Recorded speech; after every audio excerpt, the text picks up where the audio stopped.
Hi hello అందరికీ నమస్తే. మేము మార్నింగ్ మౌన్స్ ఏంటంటే మేము టీవీ చూస్తున్నాం. మా అక్క మా పిన్ని వాళ్ళు అందరూ బెంగళూరు నుంచి వచ్చారు చాలా ఇయర్స్ తర్వాత.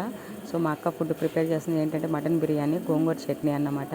గోంగూర చట్నీ, మటన్ బిర్యానీ. సో నాకు చాలా అసలు కలర్ఫుల్గా అనిపించేసింది అది మొత్తం చూడడము. మా అక్క చాలా లేట్గా చేస్తుంది, కానీ ఇవాళ ఏంటో చాలా త్వరగా చేసేసింది ఫుడ్. ఈవినింగ్ టైం అయితే అందరం ఉంటాం కాబట్టి ఈవినింగ్ మొత్తం కంప్లీట్గా చేసింది. సో లివర్ ఫ్రై ఇది మార్నింగ్ టిఫిన్ లేదన్నమాట, అయినా మీకు చూపిస్తున్నాను, కొంచెమే ఉంది. సో పెరుగు చట్నీ. మా తమ్ముడికి ఏంటంటే బిర్యానీ అంటే చాలా ఇష్టం, చాలా అంటే చాలా ఇష్టం. వాడు ఎలా ఉన్నా కూడా తినేస్తాడు. ఈయన మా బావగారు అయితే సూపర్గా ఉందని చెప్తాను. మా తమ్ముడు కూడా బాగుంది కాబట్టి నేను ఇంత కూల్గా తింటున్నాను అని చెప్తున్నాడు. వాళ్ళు తింటుంటే నాకు నోట్లో వాటర్ వచ్చేస్తున్నాయి కంప్లీట్గా. అందుకని చెప్పేసి నేను తినేసిన. చూడు యుద్ధం చేశా. ఎలా అంటే నేను ఎప్పుడు తినకముందు నాన్ వెజ్ మానేయాలనుకుంటాను, కానీ మానేయను. అది లేకుండా నేను బతకలేను. సో వాటర్ మిలను, డ్రింక్స్ అనేది కంపల్సరీగా ఈ సమ్మర్ టైంలో మేమైతే ఎక్కువ తింటున్నాము, తాగుతున్నాము. సో మీరు కూడా మీ హెల్త్ని కాపాడుకుని ప్లీజ్ సబ్స్క్రైబ్ మై ఛానల్ మోనీ మోన్స్.